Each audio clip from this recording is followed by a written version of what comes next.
Alright, how's it going, YouTube? It's Mike Hammer 1911. It's been actually quite a long time since I've done a video, so kind of bear with me. I'm doing another bag video. I did a previous video on a buggo bag with kind of a, foliage colored Alice pack. You'll notice this time I'm using a black backpack. This video is going to be about an urban survival kit, so basically with that you want to remain kind of undercover, right? You don't really want to stick out and running around with a big Alice pack and OD green stuff and covered in tactical gadgets and stuff. Maybe isn't the best case scenario for an urban environment. So like I said, this will be a urban survival kit video. I recently just watched a Nut and Fancy video, and we all of course know who Nut and Fancy is. He's been doing this for a long time. I took a lot of his elements, some of them anyways, took some ideas from him. Of course, he's got a lot of good ideas. I used some of his ideas in my kit, my urban survival kit. Obviously there are going to be some differences. I'm Canadian, I live in Canada, he's American, so as far as weaponry and stuff like that, there are going to be some differences. I will state right off the bat, obviously this is for educational purposes. By no means am I gonna, when I'm done this video, walk outside or carrying this backpack around. This is for kind of a, an emergency situation. So there are some weapons in here, obviously, that I couldn't legally, normally, under normal circumstances, carry on my person. So we'll get that over with, because I know for sure somebody will write some comments and say, hey, in Canada we can't do this and we can't do that. Yeah, I know we can't. This is for example purposes only. So let's get started. As you'll notice, this is a black bag. This video was just kind of done with stuff I have laying around my house. So this is just kind of a backpack that I used to use occasionally as like a laptop bag, but I haven't used it for a long time. Basically, it's just been sitting in the basement. It's pretty, reasonable quality bag. Maybe not ideal for what I'm doing, but definitely blends into an urban environment. It is a laptop bag, essentially. Brand on it is Targus. So yeah, I mean they make a lot of that kind of stuff. So that's the bag I'm using. But that's kind of what I was going for, is just something that would blend in, not stand out. There isn't a whole bunch of MOLLE attachments all over the front of this thing, although that would be nice. That would kind of defeat the purpose of kind of blending in with everybody else in an emergency situation. So that's why I chose this bag. Also because it was just basically laying in my basement doing nothing. So let's we'll look at the outside of the bag first here. As you can see, they are kind of three main compartments. One big one here, and then obviously these. Sorry, the camera angle's a little weird, but on the outside here I have a water bottle. Obviously water is very important, especially in a disaster sort of situation. So I keep a water bottle, nothing fancy, just a Rubbermaid unbreakable water bottle. It's filled with water now. Obviously it doesn't really make sense to have a water bottle that doesn't have water in it. So that's what's in there. This little tiny front zipper pocket here. First off, I picked up this little light. Brand on it is Night Eyes, Niteize. Anyways, kind of a neat little thing. I don't know, I think I grabbed a Canadian Tire. It was maybe, I don't know, $6 or $7, something like that. What it is you just kind of click it and it glows. So if you do want to be found, signal people, something like that, it doesn't really put off a whole lot of light in terms of, searching for something, but it does definitely stand out in the darkness if someone's actually looking for you. If you click it again, it blinks. Oh, normally click it twice. There we go.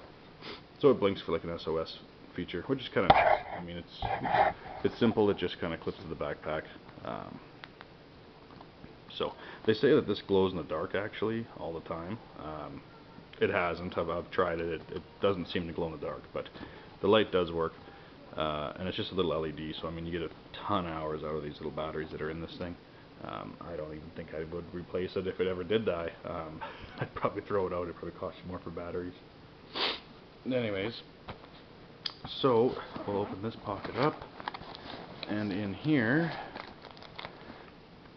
chapstick. I'm going to go through this kind of rather quickly just because I know my other videos are kind of long-winded, so we'll just kind of dive right into what I have in here. This is fairly complete. There are a couple things missing. There's also a couple items in here that you may or may not want to have. I'm doing it just in this example, obviously. So, and anyways, flashlight, definitely a must. There are a few flashlights in this bag. This happens to be a Streamlight Scorpion. Very, very bright. Like hurt your eyes bright. Really nice. Kind of a rubberized kind of finish here. Good for gripping it and that sort of thing. Has a click button on off. Really nice light. I actually have two of these lights. Very, very happy with them. My only complaint, and it's kind of a major one, and it seems to kind of be the same thing with all these kind of tactical lights, high quality lights, is the CR123 batteries. They put out a lot of power. They're a little harder to find, obviously, than your standard AA, AAA, and they seem to run dry really quickly as well. So one thing to keep in mind if you are thinking about putting a light in your bag, you may not have access to a CR123 batteries all the time, right? So, but these are brand new batteries in here. I literally just put them in. This is good to go for a while, probably. So, flashlight. What else is in here? Oh, so drink powders, obviously to go with the water bottle. There's some lemonade and obviously some Kool-Aid, because who doesn't love Kool-Aid? Anyways, so that's that. Gatorade pouches, little singles of Gatorade, would be probably a lot better idea than these. Just being with the Gatorade, you know, you can use it to replenish electrolytes and stuff like that. It would probably be a better idea. I don't have any Gatorade powder right now, so, or I might, but it's in another pack. You know, if I get more, I'll switch these out and throw in some Gatorade powder. So that's that, and just a little thing of hand lotion. You know, I don't like my hands all dried and chapped, so I keep a little thing of hand lotion. I have a ton of this kind of stuff, lotions and shampoos and conditioners, and I did a lot of traveling for work, so I always kept the hotel stuff, which I find it really handy. Little tiny bottles of everything. I mean, I have a lifetime supply. I'll never run out. But anyways, good to have a little hand lotion. I think that's it. That's it in there. Let's see here. Sorry guys, I'm kind of fighting off the cold here. So slide the pouch over, or the pack over. On this side there's another little pocket. There isn't a whole lot of external stuff on this bag, which is kind of my complaint with it. But, you know, the nylon that it's kind of made out of, it's, you know, fairly heavy duty. It seems like a really good quality. The zippers seem pretty sturdy. So, you know, it does have benefits. And like I say, I did use it for probably, I don't know, roughly a year. And it never failed me. I mean, there's, you know, it never ripped. The zippers never stopped working. So it does hold up to a bit of abuse, anyways. So in this pocket, sorry, I'll flip back over to show you. I have an eating tool. Recently acquired. Oops, I'm hung up here. Recently acquired eating tool. Picked it up at a local gun shop, or a gun show. Anyways, kind of neat. spoon, fork, bottle opener, screwdriver, pry tip, wrench, and a carabiner, as the bag says. So kind of a cool little thing. I haven't had a chance to use it yet. I was going to throw just a spork in here, but I thought this was kind of a neat addition, and it's also a little smaller too, so kind of neat. So we got that. What else is in here? There's a Gerber. This is just one of the Bear Grylls ones. Little lock blade folder. You know, not the best quality knife ever, but this one's been fairly well abused. As you can see, there's some chipping and stuff on the blade. I've sharpened it a couple times, so the edge is all right on it, but you know, it's kind of beat up and all the rest of it, which is fine. I mean, it's, you know, you always need a knife in your pack, so this is in here. The thing I try to do with my packs, my buggo bag is the same thing. Sort of when I put stuff into these things, I just kind of leave it.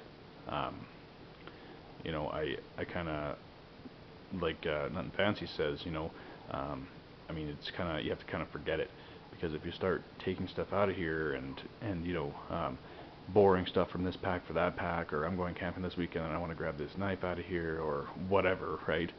You start doing that, and pretty soon the pack is missing valuable items, you know.